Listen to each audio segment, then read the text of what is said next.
बड़ा बोल नहीं बोल, क्या कहते हैं सियाने कि वक्त से पहले बड़ा बोल नहीं बोलना चाहिए। अच्छा, किस शेर की आमद है कि रन कांप रहा है। बाबर 11 के कदमों की धमक से श्रीलंका का स्टेडियम लरजना शुरू हो चुका है और यकीनन इंडियन क्रिकेट टीम समेत दुनिया भर में मौजूद भारतीयों के दिल भी ऐसे ही कांप रहे हैं।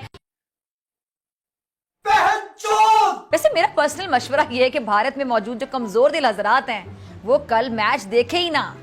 भाई साहब कुछ ज्यादा नहीं हो गया? तो मेरे ख्याल से उनकी सेहत के लिए ज्यादा बेहतर होगा। मतलब कुछ भी। कल होने जा रहा है इंडिया पाकिस्तान का हाई वोल्टेज टकराव और बिलाशुबा दुनिया क्रिकेट के मैदान में लड़ी जाने वाली ये सबसे बड़ी जंग है। अच्छा, 2019 के वर्ल्ड कप के बाद ये पहला आप कह लें कि हाई ऑक्टेन मार्का है जिसमें दोनों टीमें आंखों में आंखें डाले आमने सामने होंगी और रिवायती तौर पर पाकिस्तानी बॉलर्स और इंडियन बल्लेबाजों की जंग रही है। लेकिन इस बार भारत का मुकाबला न सिर्फ शाहीन अफरीदी, हारिस रऊफ और नसीम शाह के तूफानी, हम कह सकते हैं कि तूफानी पेस अटैक से होगा, बल्कि वर्ल्ड नंबर 1 ओडीआई बल्लेबाज और पाकिस्तान की शान तुम्हारे पाकिस्तान की माँ बहन कप्तान बाबर आजम की जारहाना फॉर्म से भी इनका मुकाबला है। The next day. शायद ज्यादा जो खतरनाक बात है वो यहाँ पर ये है, धुआंधार इनिंग खत्म होने के कोई आसार नहीं है। इंडिया ने पाकिस्तान को अब शिकस्त दे दी है। भारत ने मेरे पास उनके लिए सिर्फ एक शब्द है, फिजा सूजी है सूजी। हलवा पकाए।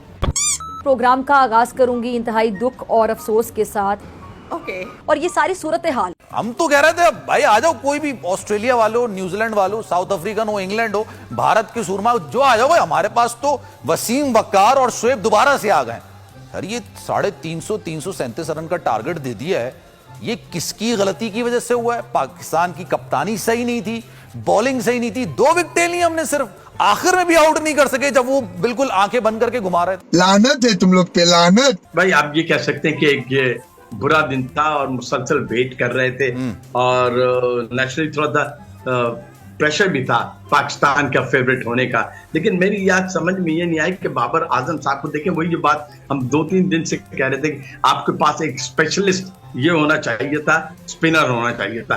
दूसरी बात है कि हारिस रऊफ का इतनी देर में मैच शुरू होने से सिर्फ चंद मिनट पहले ये बताया गया कि जनाब वो इंजरी का शिकार उनको कोई हैमस्ट्रिंग हो गई है और किस टाइप की हैमस्ट्रिंग हो गई है, कुछ समझ में नहीं आया। उसके बाद ये भी समझ में नहीं आया कि नसीम शाह को क्या प्रॉब्लम ऐसी हुई, क्या रिस्क में ऐसा मसला हो गया कि वो फील्ड से बाहर चले गए। तमाम ही बॉलर्स ऑफ कलर नजर आए। 79 तकरीबन 80 के करीब शाहीन शाह अफरीदी ने रन दे दिया। मतलब कुछ समझ में नहीं आया कि किस टाइप की बॉलिंग की उन्होंने। और सबसे बड़ी बात कप्तानी की बात यह कि आप ये देखिए कि जो इंडियन बॉलिंग कर रहे हैं बुमराह और सिराज, तो 2 स्लिप के साथ कर रहे हैं। हमारे जो कप्तान साहब हैं उन्होंने एक स्लिप भी नहीं ली, एक स्लिप भी। और वहां भी इकबाल साहब, मैं कल से इस बात पे रो रहा हूं कि आपके पास हारिस रऊफ अटैकिंग बॉलर जो आपको शुरू के 3 ओवर्स में विकेट निकाल के देता है और उसकी विकेटें इस तरह की होती है, तो बोल्ड मारता है या कॉट बिहाइंड होता है, स्लिप पे जाता है। उसमें उन्होंने स्लिप भी नहीं ली हुई क्योंकि दूसरी तरफ से जो अशरफ साहब बॉलिंग कर रहे थे उनके पास भी स्लिप नहीं थी। हम बैकफुट पर आ गए थे सर। देखिए अशरफ साहब को तो आप कुछ ब्लेम ना करें, इसलिए कि अशरफ शाह को जो लाया गया है फहीम अशरफ को, वो 3 मेजर बॉलर के सामने थे और वो उनको तो एज ए स्टॉक बॉलर को इस्तेमाल करना था उन्होंने। और शादाब को की जगह मतलब एक लाख से नवाज को ड्रॉप करके वो लेके आए। लेकिन सारी बात ये कि पाकिस्तानी की बॉलिंग क्या ये थी कि भारत ने पाकिस्तान के खिलाफ सबसे बड़ा स्कोर सेटअप कर दिया। 233 थर्ड विकेट के लिए उन्होंने स्कोर कर दिया, थर्ड विकेट की पार्टनरशिप के लिए।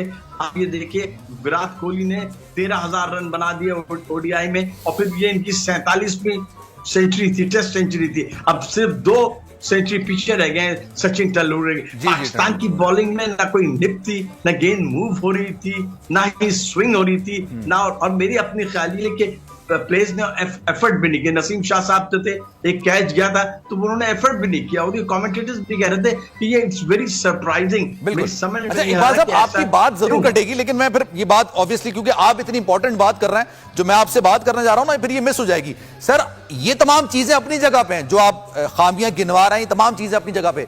एक बहुत बड़ी चीज शायद जिसको हम अभी तक समझ नहीं पा रहे इंडियन टीम अभी तक, जब आज के मैच से पहले या कल के मैच से पहले आप कह लें, वो बैकफुट पर थी, उनका मोराल गिरा हुआ था। आप पिछला मैच देखें, रोहित शर्मा की आप बैटिंग स्टार्ट का आप देख लें किस तरह से वो बैटिंग कर रहे थे, इसके अलावा शुभमन गिल को आप देख लेते किस तरह से वो खेल रहे थे। ऐसा लग रहा था कि पाकिस्तानी टीम जिस तरह से खेला करती थी प्रेशर के अंदर, इंडियन टीम उस प्रेशर में थी। आपने उनका मोराल बूस्टअप कर दिया सर। वर्ल्ड कप जाने से पहले उन्होंने कहा हमने पाकिस्तान के खिलाफ 337 रन बना लिए, 357।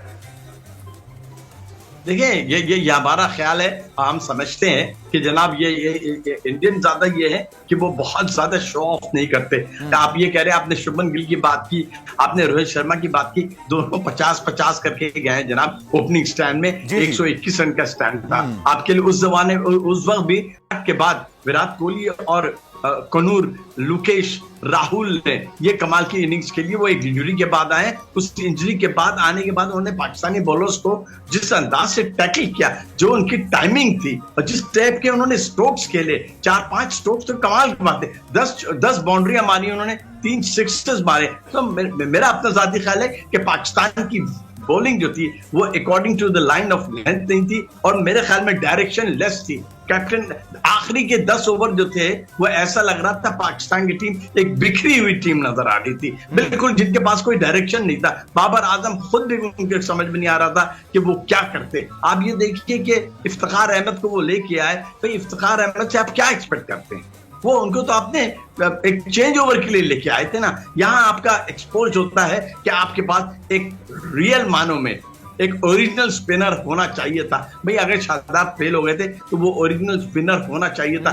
जब आप स्ट्रेंथ लेके जाते हैं, आप ये कहते हैं कि हमारे पास दुनिया की बेस्ट फास्ट बैटरी है, तो फास्ट पेसर्स है, तो उसके बाद तीसरे पेसर की जरूरत नहीं थी। With all due respect to Fahim Ashraf, आप ये देख लीजिए कि अब जो प्रेशर पाकिस्तान टीम पे पड़ा हुआ है, इसकी सारी जिम्मेदारी बॉलर पे है और कप्तान पे है और जिस टाइप की सिलेक्शन हुई है उस पे है। और ये मेरे ख्याल में पाकिस्तान जो फेवरेट था, यूनुस खान, इंजमामुल हक और उसके बाद मोहम्मद यूसुफ, ये आपके मिडिल ऑर्डर की जानती है। उस वक्त आपको ओपनिंग के लिए प्रॉब्लम्स होती थी कि भाई आपको ओपनर नहीं मिल पा रहा है, अच्छे ओपनर्स नहीं मिल पा रहे हैं, लेकिन आपका मिडिल ऑर्डर बड़ा स्ट्रॉन्ग किस्म का हुआ था। उसके बाद आपके पास मिसबाउल हक आ गए सर। उसके बाद मुझे नहीं काबिले जिक्र नाम जिसने आपको आके, जिस पर आप रिलाय करते, मिसबा पर हम रिलाय करते थे कि यार ये निकाल जाएगा मैच, या अगर 10 पे 3 आउट हो गए या 2 आउट हो गए तो कम से कम 250 रन का टारगेट तो दे ही देंगे, मिसबा टिक जाएंगे, ये पिच पर रुक जाएंगे। सर इसके अलावा आप अभी के मिडिल ऑर्डर पर आप ये रिलाय कर सकते हैं, और अगर नहीं कर सकते तो सर फिर 50 ओवर क्रिकेट खेलने की उनकी तो बनती नहीं है ना। फिर आप 20-20 तो खिला सकते हैं, लेकिन 50 ओवर का तो गेम अलग होता है। आपने कम से कम 20 से 30 ओवर मिडिल ऑर्डर को पिच पर गुजारने होते हैं सर। देखिए अब तक जो 33 मैचेस खेले हैं, अब तक जो 33 मैचेस बाबर आजम ने इस मैच से पहले एज ए कैप्टन खेले, उनमें से अगर मैं उनका रेशो देखता हूं तो 22 जीते हैं, वो 9 हारे, एक जो है वो गैर नतीजा रहा था। आपकी टीम की परफॉर्मेंस है आज, आपकी टीम आप शुरू से ही इस मैच में अगर बात करें, देखिए शाहीन शाह अफरीदी ने नए बॉल से इम्पैक्ट नहीं डाला तो बाकी जो 10 खिलाड़ी खेल रहे हैं वो टीम को नहीं खड़ा कर सकते। नसीम शाह का अच्छा स्पेल था, अनफॉर्चुनेट था। आपके ओवर कॉन्फिडेंट होने का अंदाजा आप इससे करें कि जब आप मैदान में उतरे थे कि आप स्लिप के कैच की ट्राई के लिए नहीं जा रहे हैं कि वो पकड़ लेगा। आप मकसद एक, जब मैच आप कोई लगा हुआ खेल रहे होते हैं, आपकी इंटेंसिटी ग्राउंड में होती है, इस तरह का कैच जाता है तो सेकंड स्लिप वाला भी कूदता है उस कैच के लिए, फर्स्ट स्लिप वाला भी कूदता है। यहाँ हम इंतजार कर रहे हैं कि कौन कैच पकड़ेगा। आप जरा मेंटल अप्रोच देखें, आप किस अप्रोच के साथ ग्राउंड में खड़े हुए। भाई हाथ से लगता आपने ट्राई की और ट्राई किया, सेकंड स्लिप वाले ने तो छोड़ दिया, उन्होंने कहा भाई आप पकड़े, हमारी तो हमारा गेम नहीं, हमारे जोन में नहीं है ये। मतलब बड़ी दिलचस्प सूरत हाल थी वो, जो आप जो इस कैच की बात आप रिलैक्स खेल रहे हैं। देखिए वही जो कैच शाहीन शाह अफरीदी, क्योंकि वो पहली गेंद थी नसीम शाह की, शाहीन शाह अफरीदी 6 गेंदें करके जाके थर्ड मैन पे खड़े हुए थे, तो एक फास्ट बॉलर का सांस फूल रहा होता है। वो थोड़ा सा उनका स्टार्ट स्लो हुआ, ये हमारा थोड़ा अनफॉर्चुनेट था कि अगर वहां पे कोई हमारा अच्छा फील्डर खड़ा होता, फखर जमान, शादाब, कोई भी अगर वहां होता, जो कैच शाहीन के पास ही गया जो 6 गेंदें करके गए थे, शायद वो उस कैच पे आगे जाके उसको पिक कर लेता क्योंकि वो फ्रेश होता। शाहीन 6 गेंदें कोई फास्ट बॉलर साजिद भाई ज्यादा बेहतर बताएंगे, जब वो करके जाता है उसकी सांस थोड़ी सी चल रही होती है और उसको अगली 2-3 गेंदें लगती हैं रिकवर होने में। नसीम शाह पहली गेंद पे लग गया शुभमान गिल का, वो आगे गिर गया। बाकी जो कैच गए, रिजवान साहब फर्स्ट स्लिप में आ जाते हैं कैच पकड़ने के लिए और फिर रुक जाते हैं।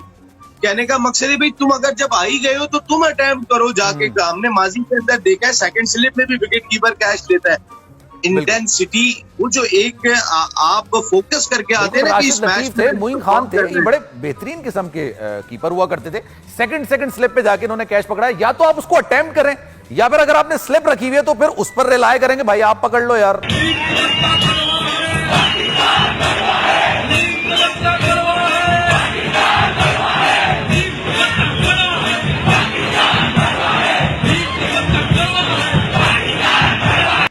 कैट्स, ये था आज का वीडियो। आपके क्या थॉट्स है इस वीडियो के बारे में वो कमेंट सेक्शन में बता देना। आप अपना ख्याल रखना। Love you my kit cats.